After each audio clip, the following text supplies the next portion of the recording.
Welcome, marketing chefs. I've got something truly special cooking in our Omni-Channel oven today. Episode 100, my minifigure collection. And since today is May the 4th, it's the final episode of the Clone Wars, I thought I'd highlight my Clone Trooper collection with you. All the rest of the figures are coming Up next in the Marketing Kitchen.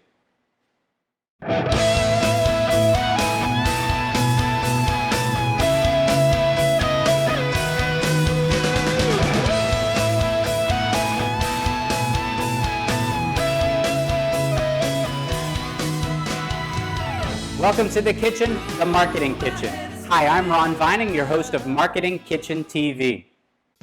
Welcome to our countdown of the 100th episode of Marketing Kitchen TV. I'm dedicating the next 6 episodes, dropping over the next 3 days, so that's 2 episodes per day, to LEGO Star Wars in honor of May the 4th. On May the 4th, 2020 will be our 100th episode. In the countdown to that, in these 6 episodes, I'm going to share with you my entire LEGO Star Wars collection. Well, the collection that's here in Singapore anyhow, because the other half of my collection is back in the United States. I've got some very cool things to share. In our 95th episode, I'm going to share with you the dark side of the Force. That's basically all of the sets related to the Clone Wars, the Empire, as well as the First Order. In episode 96, I'm going to share with you the gray side of the Force. And in the gray side of the Force, those are things like bounty hunters, things that you might find on Tatooine or even in Cloud City. In episode 97, I want to share with you the light side of the Force.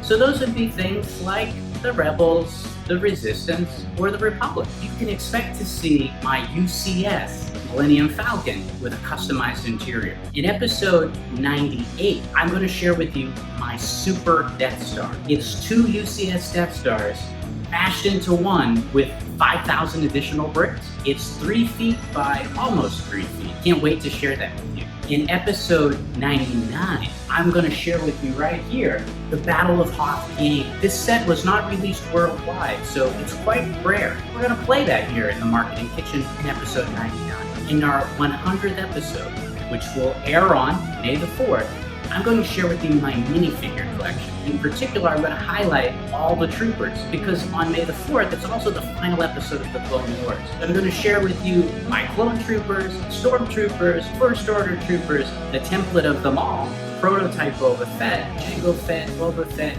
the Mandalorian, you name it. I'm really excited. So those are the next 6 episodes coming up in Marketing Kitchen TV.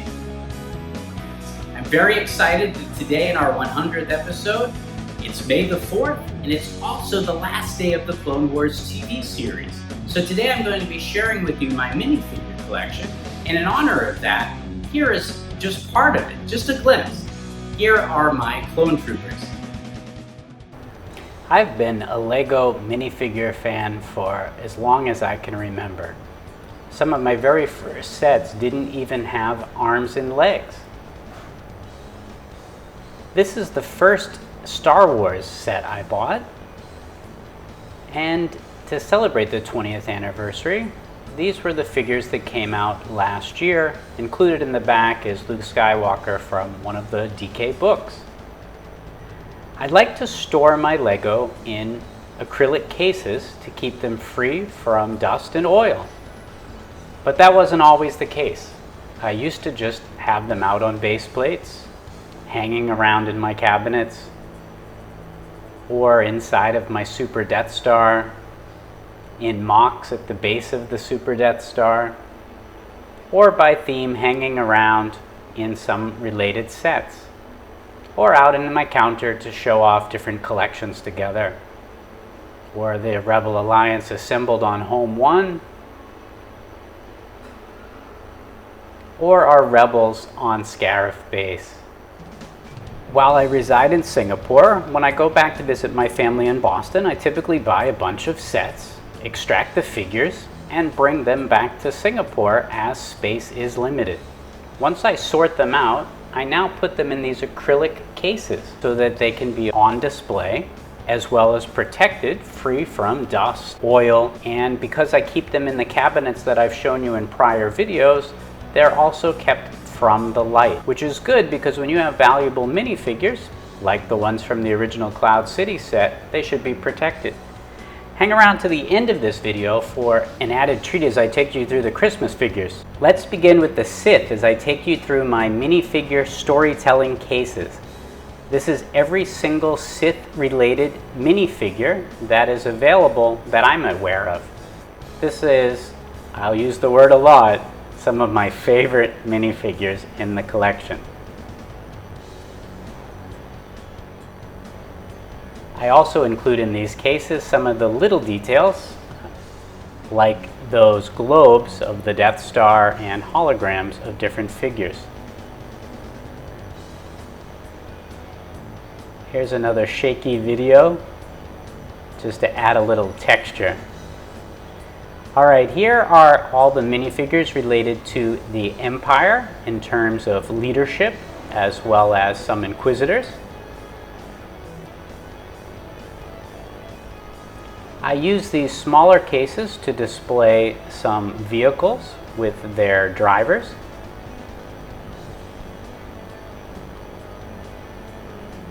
And here are all pilots. So TIE fighter pilots, speeder bike pilots, as well as droids.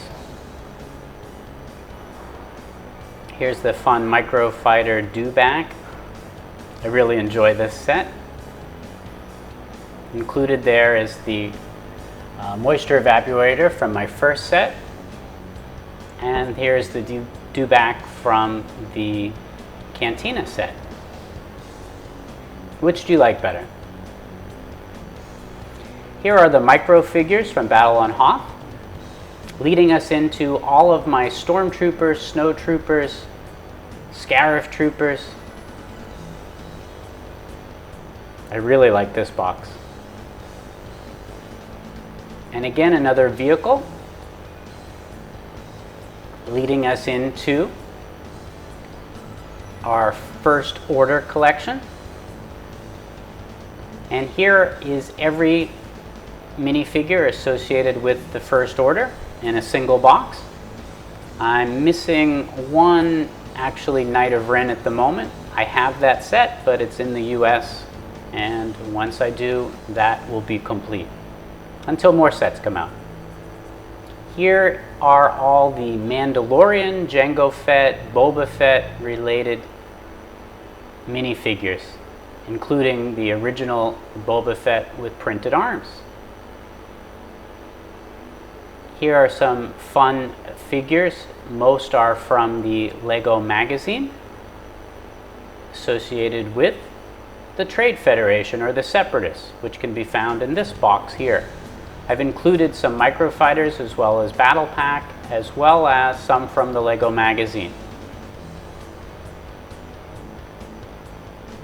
Everyone's favorite Tatooine Venus flytrap, the Sarlacc pit. Speaking of which, here is Jabba the Hutt and related gangsters. I really love the Rancor and Jabba in this set, or in this box rather, but from Jabba's palace as well as the Rancor pit. And there's Han and the Carbonite. I love the Bounty Hunters. And here's another microfighter, this time of the Bantha. This one came out this year. I'm excited for more of this type of microfighter. I really like them. And speaking of Tatooine, here's some more bounty hunters in the back. These are the original prints of our villains, if you will, as well as everyone else associated. And here's a very sad box at the moment. And the reason why this box is sad is in those bags there is the rest of Betrayal at Cloud City. So once I open up those bags, I will get the minifigures in this story box. Here are all the Jedi, or things associated with the Republic. And I even have E.T. in the back. He was a Lego Ideas figure, or sorry, Lego Dimensions figure, but he was also a senator. And so here we are, in honor of the Clone Wars. Here is one of every single clone trooper that Lego has made, every single variant. I'm just missing one, and that is the Jek 14 with the white eyes. So if anybody has one, and wants to donate to my collection, I will reward you. I've yet to put Anakin and Obi-Wan in their appropriate box yet, but they'll find a home soon enough. Here are Rebels, starting with Solo, a Star Wars story, all the way up to A New Hope. Rogue One is in there, as well as Star Wars Rebels.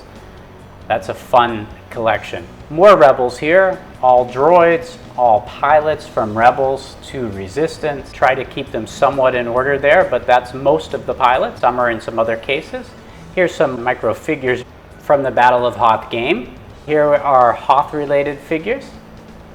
Some of them from the 20th anniversary set, some from Juniors. But I really dig the Wampa as well as the Tauntaun. And of course the medical droid.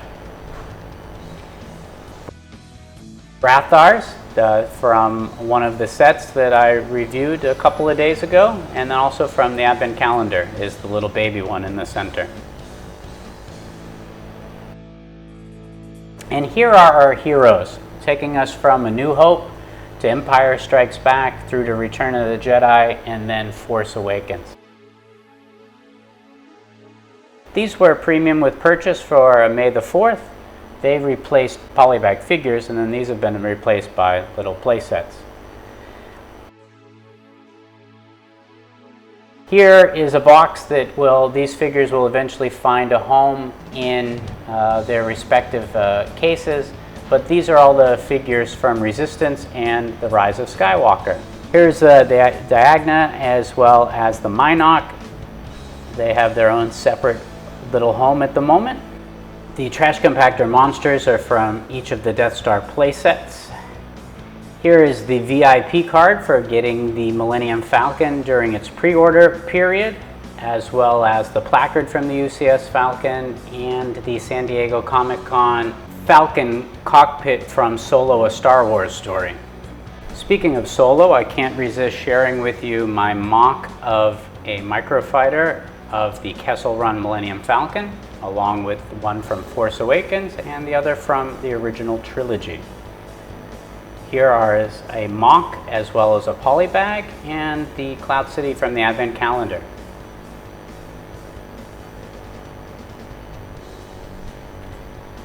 This is the long-awaited Darth Vader Polly Pocket from Rogue One.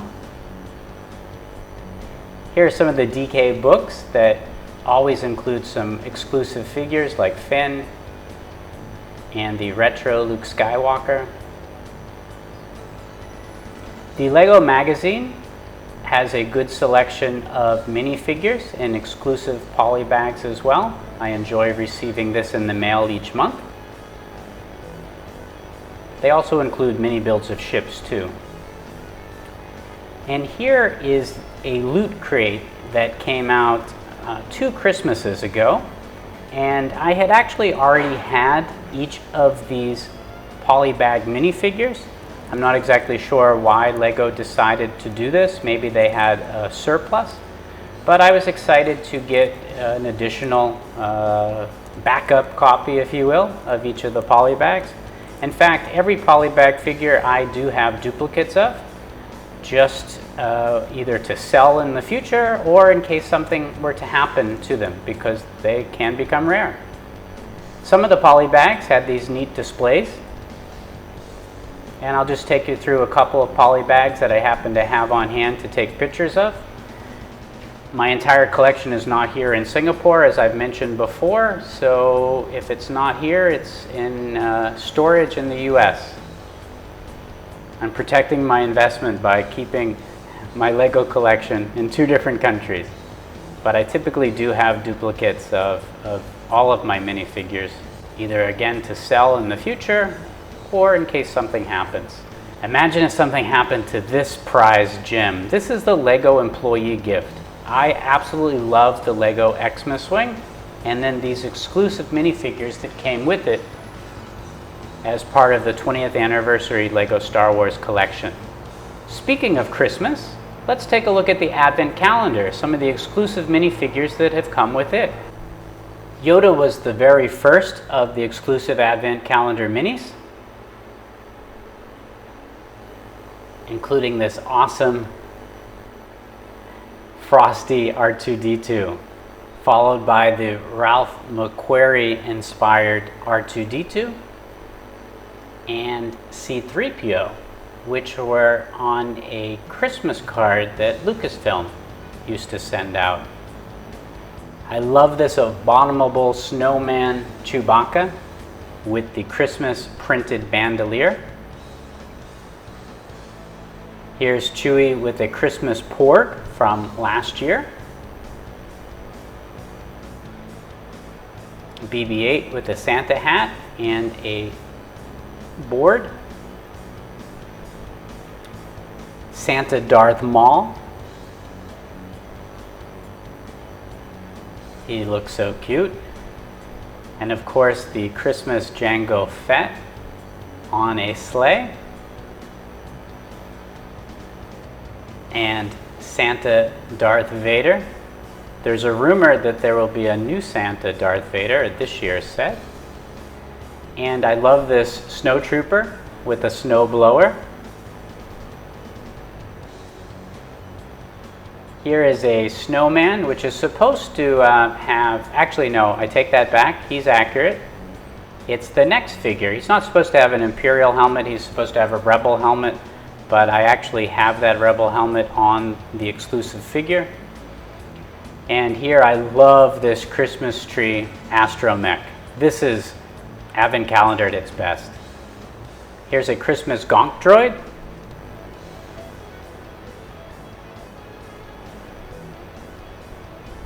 I like this moisture evaporator Christmas style. And this Christmas tree was actually in the first Lego Star Wars Advent Calendar as well. That's why I've included it here. And this is your typical Christmas ornament that you would receive. Speaking of gifts, here was a Toys R Us promo for The Force Awakens. And these were some cool Legoland exclusive figures. And as I mentioned, I go back to the US each year and I collect things like the buildable figures. I've yet to open any of these boxes and look forward to one day. Speaking of oversized figures, look at the size of these clocks and keychains. They're sort of minifigures, right? Or these, if there are micro figures, then these must be macro figures. I don't know, I enjoy the clocks. I've thought about collecting them all, but I haven't. And maybe that's a good thing. I really like the keychains though too. And these are awaiting me in the US, as well as I was able to get 2 of these polybags. And I also have one of these waiting for me in the US as well. And speaking of, here's the Peabody store with my stepfather, and here I am in KL with Ray. Well, that is the extent of the collection for now. I look forward to sharing in future videos my classic Lego minifigures, as well as my Disney collectible minifigure range, and ones from Lego Ideas, Marvel, Pirates of the Caribbean, you name it. But that'll be in an upcoming video. Thanks for spending your time with me and allowing me to share these minifigures with you. Once again, may the 4th be with you. I hope you've enjoyed our countdown to Star Wars Day, as well as our countdown to the 100th episode of Marketing Kitchen TV. I hope you have enjoyed or are enjoying these 6 episodes that we're airing, showing off my Lego Star Wars collection here in Singapore. One day, I hope to be able to unite the US collection and the Singapore collection in one location. So where that'll be, I'm not sure. Hopefully it'll be close to a Disney theme park somewhere on the globe. All right, that's it for today. I appreciate it if you would give us a like, if you'd subscribe to the channel, share it with your friends, and most of all, please offer a comment below. I would love to hear what content you would like to see on Marketing Kitchen TV in the weeks, months, years to come. If there's a specific set or topic or whatever it is that you'd like me to highlight, you let me know and I'll work on that for you. The galaxy, the universe, our own planet can be a bit challenging at times. So may the force be with you and keep safe out there. I hope you enjoyed this episode. Remember, there's always fresh content simmering on our storytelling stovetop. So whatever happens in this kitchen shouldn't stay in this marketing kitchen. I'm Ron Vining, your host, reminding you to invite your family and friends to the next episode of Marketing Kitchen TV.